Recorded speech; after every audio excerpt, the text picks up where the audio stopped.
किया? ये अहम स्मृति है ना, अहंकार विमूढ़ात्मा करता हमिति मन्यते, मैंने ऐसा किया, क्या समर्पण किया? कुछ नहीं। आपको याद कहाँ है? जब आपको याद ना हो इस बात का कि मेरा कुछ है तो माँ का है, तो आपका क्या बनना है? फिर आप भी तो माँ के हैं, तो आप भी माँ स्वरूप ही हो जाएंगे। देवी प्रपन्नार्थ हरे प्रसीद प्रसीद मातर जगतोखिलस्य प्रसीद विश्वेश्वरी पाहि विश्वम तुमीश्वरी देवी चरा चरस्य। तो तुम भी तो वही हो, मातृ शक्ति तुम में भी तो विराजमान है। वो शक्ति नहीं आई, वो चैतन्यता नहीं आई तो समर्पण नहीं हुआ ना। हम आज सत्संग में कह रहे थे, अगर ध्यान से सुना हो, कि बिजली का बोर्ड सही है, प्लग भी लगा हुआ है, स्विच भी सही है, बल्ब भी सही है, और ऑन करने से जला क्यों नहीं? बोले कनेक्शन सही नहीं है। बस चावल भर कनेक्शन हटा, इसलिए ऑन ऑफ करते रहो, कोई फर्क नहीं पड़ेगा। और थोड़ा और कनेक्शन सही हो जाए, एक बार में जल जाएगा?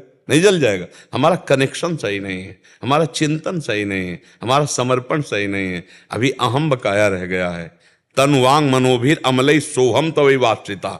शरीर मन वाणी और अमलई निर्विकार भाव से मैं स्वयं प्रभु के चरणों में शरण, तो शरणागति पक्की। फिर निर्भय निसंकोच आनंद में आप बेपरवाह मस्त हो जाएंगे। वही, चाहे माँ को चाहे पिता को, वही हैं, वही है पिता।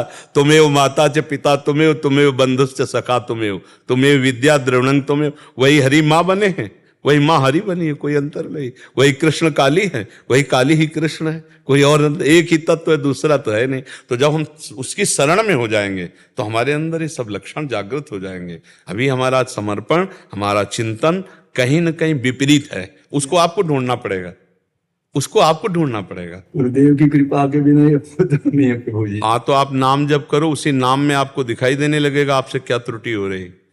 हाँ, आप नाम जप करो, जो आपको प्रिय लग रहा हो, जो आप जप रहे हो, और एकाकार जपो।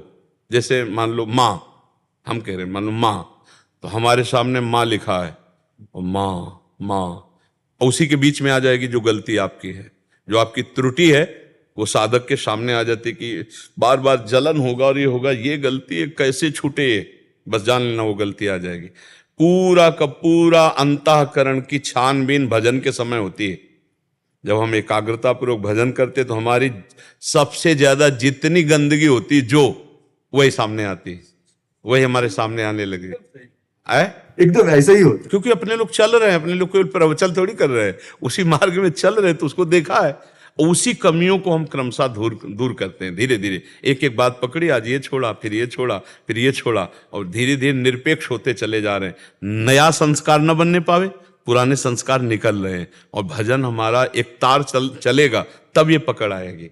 ऐसे मनोरंजन वाला भजन नहीं काम करता इसमें काम करता है एक तार भजन। तन्मयता पूर्वक देख भी रहे हैं, वही सुन रहे हैं, वही हम अंदर से जप रहे हैं। फिर उस समय सारी कमियां आ जाएंगी आप में, जो जो कमी है वो उस समय दिखाई देने लगेगी। ये कमी है, ये कमी है, ये कमी है। बस उन कमियों को अपने दिमाग में नोट करो और धीरे धीरे हटाओ, तो आप शरण में माँ के होते चले जाओगे।